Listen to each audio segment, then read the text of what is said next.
Duas testemunhas confirmaram hoje à polícia as agressões contra uma aposentada de 92 anos em São José do Rio Preto, no interior de São Paulo. Com uma câmera escondida, a família flagrou uma das empregadas agredindo a idosa, que depois morreu no hospital.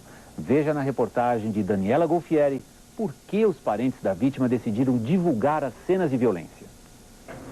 As duas testemunhas das agressões falaram hoje à polícia sobre o comportamento da acompanhante Fátima Antônio. Ela foi flagrada nestas imagens espancando a aposentada Luciana Aparecida Vieira Pinto, de 92 anos. As agressões foram durante o banho. No mesmo dia em que as imagens foram gravadas, Dona Luciana foi internada e morreu 2 dias depois, com traumatismo craniano. As funcionárias que também trabalhavam na casa e ajudavam a cuidar de Dona Luciana contaram à polícia que a agressão continuou depois que a idosa foi retirada do banheiro. Aí na hora do almoço, a Fátima pegou a sopa dela, foi pôr lá para ela almoçar, mas ela almoçou debaixo de pancada. Eu ouvi a tapa, eu não sei se foi chinelada, só sei que eu ouvi barulho de tapa. Eu falei pra ela, Fátima, ela está passando mal. Ela estava sentada na cadeira de roda, com a cabeça inclinada para frente e o pescoço dela já estava duro. A polícia aguarda o laudo do Instituto de Criminalística sobre a fita para decidir se pede a prisão preventiva da agressora. O inquérito deve ficar pronto em 10 dias. No caso de Dona Luciana, a aposentada tinha toda a assistência da família e mesmo assim foi vítima de violência. O flagrante é um alerta para um país que tem quase 2 milhões de idosos com mais de 80 anos e que muitas vezes dependem de cuidados especiais. Os geriatras recomendam atenção redobrada da família para identificar os maus tratos. Você tem que começar a observar se essas lesões não estão acontecendo com frequência, se junto com as lesões tem hematomas, e se essas lesões ocorrem com uma maior frequência do que normalmente. Um paciente que era alegre, comunicativo, ele pode ficar deprimido, parado, quieto. A família de Dona Luciana só percebeu que havia algo de errado quando era tarde demais e resolveu divulgar as imagens para chamar a atenção para o problema. Muitas famílias têm pessoas que tomam conta de idosos e de criança e, de repente, estão assim tão fascinadas pelos seus empregados que não imaginam o que possa acontecer. A gente acha que cara de anjo é cara de anjo e às vezes pode ter um demônio escondido por trás. O estudante que matou a avó e a empregada no fim de semana em São Paulo foi transferido para outra delegacia considerada mais segura.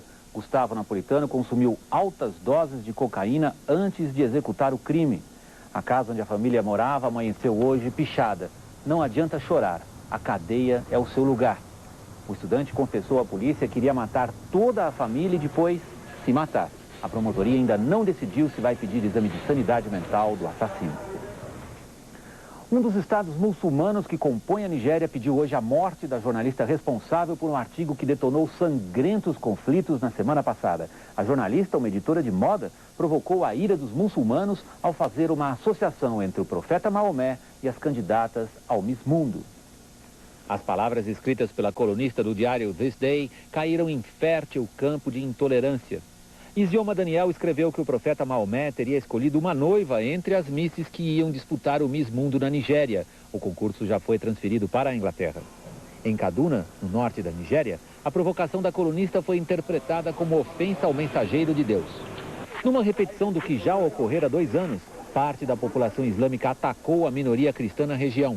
Os conflitos deixaram pelo menos 200 mortos. O Estado local lançou a Fatwa, um édito religioso pedindo a morte da colunista. O norte da Nigéria está cada vez mais nas mãos de fundamentalistas islâmicos, que obtiveram grande apoio popular. O governo nigeriano rejeitou a fatwa imposta à jornalista. Há relatos de que ela já teria fugido do país.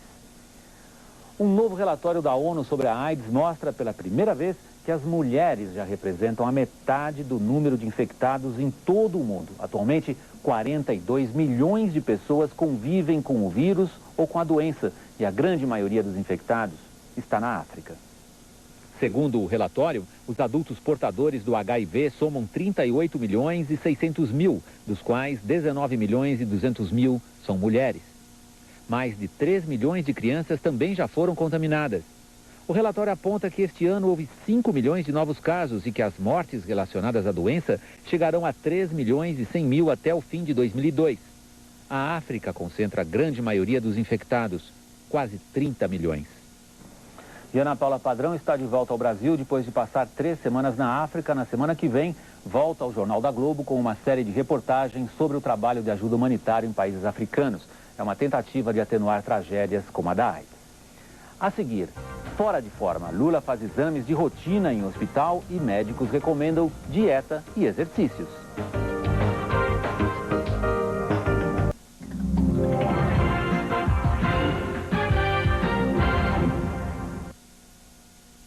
O presidente eleito Luiz Inácio Lula da Silva está há mais de 4 horas fazendo exames no Instituto do Coração em São Paulo. O repórter José Roberto Bonier está lá no hospital. Bonier, os exames ainda não terminaram? Ainda não, William. O presidente eleito está terminando de fazer uma ressonância magnética no ombro direito, já que ele sofre de bursite, que é uma inflamação crônica no ombro. De acordo com o cardiologista Roberto Calil Filho, que cuida de Lula há mais de 7 anos, dos resultados que já ficaram prontos, todos deram normais.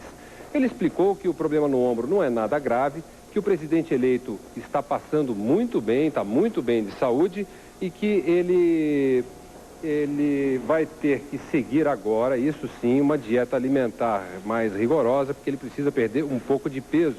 Lula também precisa fazer exercícios físicos.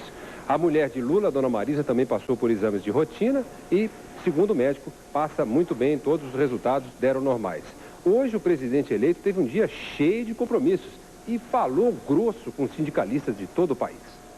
Lula foi direto ao assunto. Reunido com os principais líderes sindicais do país, o presidente eleito foi franco ao dizer o que espera dos companheiros a partir de agora. Nós precisamos de menos bravata e mais competência agora. É preciso acabar com essa história do movimento sindical só funcionar em época de database, faz uma pauta de reivindicação e depois fica um ano sem ter o que fazer. O que vocês precisam compreender é que desta vez vai acabar a moleza. As duas maiores centrais sindicais do país entenderam o recado. Nós temos que nos pautar pelo que une. Pelo que une hoje é fazer o Brasil voltar a crescer, ter emprego e ter desenvolvimento. Eu acho que às vezes o movimento sindical ele fica muito preso em determinadas picuinhas internas e acaba não olhando o mundo, acaba não olhando o Brasil. No fim da tarde, Lula se encontrou com o governador eleito do Amazonas, Eduardo Braga, do PPS, e com o cardeal arcebispo de São Paulo, Dom Cláudio Umes. Dom Cláudio foi o companheiro que abriu as portas da igreja quando o regime militar fechou as portas do nosso sindicato. No final dos anos 70, quando a repressão combatia a organização sindical e reprimia as greves, foi Dom Cláudio que abriu as portas da matriz de São Bernardo para os trabalhadores fazerem assembleias, como esta em 1980. Dom Cláudio disse que se sentiu feliz e honrado com a visita de Lula e afirmou que a Igreja Católica está esperançosa quanto ao futuro governo. A posse do novo presidente da República será mesmo no dia 1º de janeiro, às 3 da tarde. Faltou quórum no Congresso para a comissão que discutia a mudança da data. Agora, a equipe de transição se apressa para organizar a festa popular. Uma relação que já estava estremecida desde o 11 de setembro pode ficar ainda pior. Segundo fontes do governo americano, os Estados Unidos vão pressionar a Arábia Saudita a agir contra milionários e organizações que financiam o terrorismo. A crise entre os dois países se agravou depois da revelação de que o dinheiro de uma princesa saudita beneficiou indiretamente 2 dos sequestradores. A reportagem é de Heloísa Vilela. A desconfiança era silenciosa, mas ganhou voz no Congresso. Os políticos querem que a Casa Branca seja mais enérgica com o governo da Arábia Saudita, que exige a prisão de terroristas e de milionários acusados de financiar o grupo Al-Qaeda. A CIA e o FBI fizeram uma lista de 9 milionários que estariam financiando vários grupos terroristas e 7 são sauditas. No centro da controvérsia está a princesa Haifa Al-Faisal, filha do falecido rei Faisal e mulher do embaixador saudita nos Estados Unidos. O casal é muito próximo da família Bush. Um relatório da Comissão de Inteligência do Congresso afirma que a princesa pode ter ajudado a financiar o 11 de setembro. cheques da conta pessoal da princesa foram parar nas mãos de 2 dos sequestradores que participaram do ataque ao Pentágono em Washington. O governo saudita disse que os cheques eram para a caridade, uma prática comum na família real. O ministro das Relações Exteriores, Abdel Al-Bugeir, disse que é um absurdo sugerir que a princesa tenha algum envolvimento ou conhecimento de qualquer atividade terrorista. A Arábia Saudita é o maior produtor de petróleo do mundo, principal fornecedor dos Estados Unidos. E é o único país capaz de aumentar a produção de uma hora para outra, caso uma guerra contra o Iraque provoque queda na oferta mundial de petróleo. Também é considerado um aliado estratégico. Mas para o Congresso americano, na guerra contra o terrorismo, nem os aliados merecem tratamento especial. O senador Richard Shelby cobrou: é preciso seguir todas as pistas, mesmo que a trilha do dinheiro nos leve à família real da Arábia Saudita.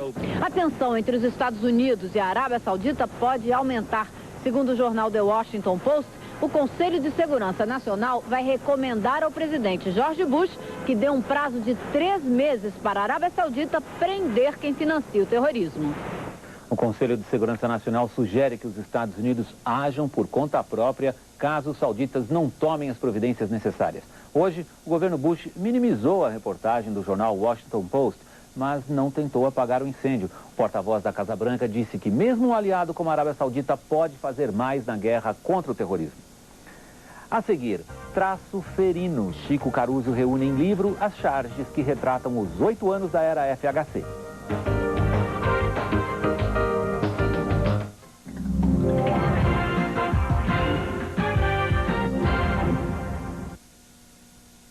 Se uma foto vale por muitas palavras, imagine quanto vale uma caricatura. 8 anos da era FHC renderam ao cartunista Chico Caruso mais de 3.000 charges sobre o presidente. Elas foram reunidas num livro lançado hoje no Rio. A reportagem é de Maria Paula Carvalho. Foram 2 mandatos pulando na cama elástica do real, até que a disparada do dólar acabou com a brincadeira. Não com o bom humor. Essa é a matéria principal das charges do cartunista Chico Caruso. Em cada página, feições recriadas, características pessoais ampliadas, detalhes que fazem rir.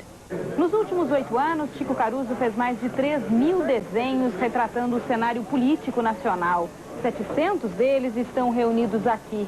De acordo com o cartunista, mais do que permitir uma leitura crítica desse período, o livro serve como um testemunho jornalístico do que aconteceu no Brasil, comandado por Fernando Henrique Cardoso. A festa de criação do real, a reeleição, momentos que marcaram um pouco da personalidade do presidente. O Luciano Veríssimo, que fez o prefácio, disse que a expressão de autossatisfação do Fernando Henrique é uma constante em todos os desenhos e tal, né? Eu acho que talvez seja isso. O Fernando Henrique foi um presidente satisfeito consigo mesmo. O cartunista também retrata o mundo, a crise da Argentina, os conflitos internacionais e até do terror se faz graça. Para quem precisar de um refresco na memória, algumas páginas trazem textos que explicam os fatos. Uma revisão crítica e engraçada de nossa história.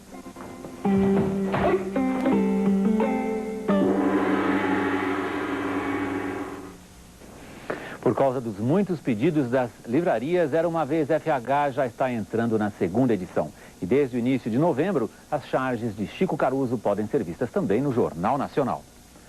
Nós ficamos por aqui. Você viu que vai ser manchete dos jornais desta quarta-feira. Lula dá um puxão de orelha nos líderes das principais centrais sindicais. Pede menos bravata e mais competência. Nós voltamos amanhã. Uma boa noite para todos vocês. Até lá.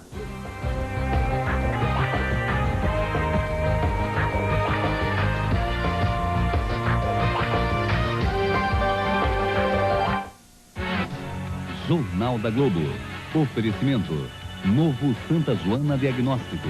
Unidade Dom Bosco. Todos os exames num só lugar. Globo. A gente se vê por aqui. De segunda a sábado. O Beijo do Vampiro.